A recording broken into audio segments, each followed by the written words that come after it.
Magandang araw po sa inyong lahat. Ang ating health update ngayong araw ay tungkol po sa isang malaking pagbabago sa direksyon ng dermatological treatment sa ating rehiyon.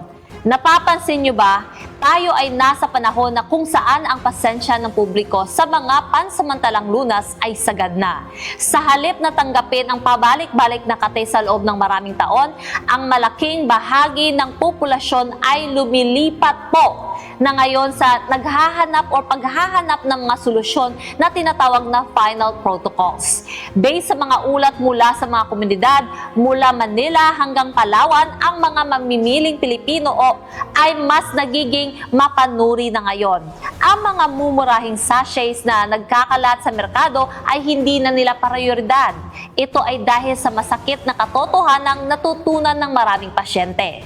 Ang gamot na mura po, pero kailangan gamitin habang buhay ay ang katunayan ng pinakamahal na uri ng gamot. Ang uso ngayon ay ang patok o pagtutok sa mga intensive treatments na may matibay na scientific commitment at malinaw na recovery roadmap.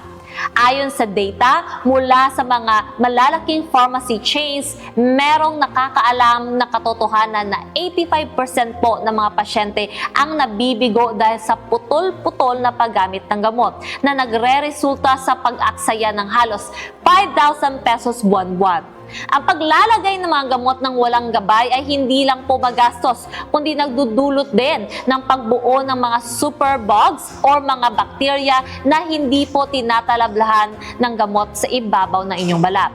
Dahil sa sitwasyong ito, ang mga eksperto po ay naglabas ng isang solusyon: ang Intensive Betamethasone Recovery Protocol. Sa medisina, ang betamethasone po ay itinuturi na gold standard dahil sa kakayahan nitong pigilan ang matinding pamamaga or inflammation. Ngunit ang kaibahan ng protocol na ito ay ang paggamit ng multi-layer penetration technology. Sa halip po na manatili lang sa ibabaw ng balat o sa ibabaw ng balat, ang purong betamethasone po ay itinutulak hanggang sa pinakailalim na layer po ng balat or dermis natin gamit ang nanomolecules. Ang prosesong ito ay direkta pong tumitira sa mga natutulog na ugat at pamamaga, ang tunay na sanhi kung bakit pabalik-balik ang inyong sakit. Ang pinakamahalagang punto na dapat nating bigyang diin ay ang prinsipyo po ng 168 hours na walang putol. Ayon sa mga eksperto, ang betamethasone ay nangangailangan ng sapat na panahon upang muling iprograma ang inyong immune system ng ating balat. Ang 7 days na protocol ay binubuo po upang sakupin ang buong biological recovery cycle. First 72 hours, ang yugto ang total attack, kung saan pinapatay at kinokontrol po ang lahat ng bakterya na sanhi ng kate.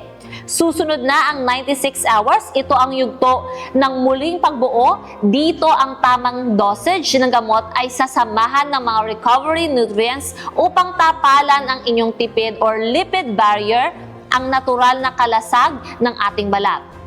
Kung ang paggamot po ay hihinto matapos ng 1 o 2 araw lang, ang pagkakataon na mabuo ulit ang kalasag na ito ay tuluyang mawawala. Ang 168 hours ay nagsisilbing garantiya upang ang lipid barrier ay muli pong magkakabit-kabit ng matibay para harangan ang anumang dumi o bakterya mula sa labas. Ito ang tanging scientificong paraan upang wakasan ang siklo ng kate, pahid, gamot at pagbalik ng sakit. Bilang patunay sa mataas na antas ng medikal na pamantayang ito, ang manufacturer ay ang naglabas ng isang malinaw na commitment. Bawat treatment na makakarating sa mamimili ay may kasama pang original warranty card na nagkakahalaga po ng 100,000 pesos. Ito ay isang hakbang upang patunayan ang kalidad ng FDA US approved. Ayon sa aming pagsusuri sa ating market, 100,000 pesos ay hindi lamang isang insurance number, kundi isa pong pagpapatibay sa dangal ng mga medical team na nasa likod po ng protocol na ito. Nakakatulong din ito upang maprotektahan ang mga pasyente laban sa mga peking produkto na laganap ngayon. Mga kaibigan, ang malusog na balat ang pundasyon ng ating kumpiyansa sa sarili. Kung kayo ay naghahanap po ng tunay na pagbabago base sa siyensya, Maaari kayong direktang makipag-ugnayan sa kanilang mga eksperto sa pamamagitan ng pagpindot ng send message button sa ibaba ng video na ito para sa inyong 7-day personalized roadmap. Again, ako po ang inyong Health Editor Update. Maraming salamat sa mga pagtangkilik sa health trends ngayong araw. Manatiling malusog at muling mahanap ang inyong kumpiyansa.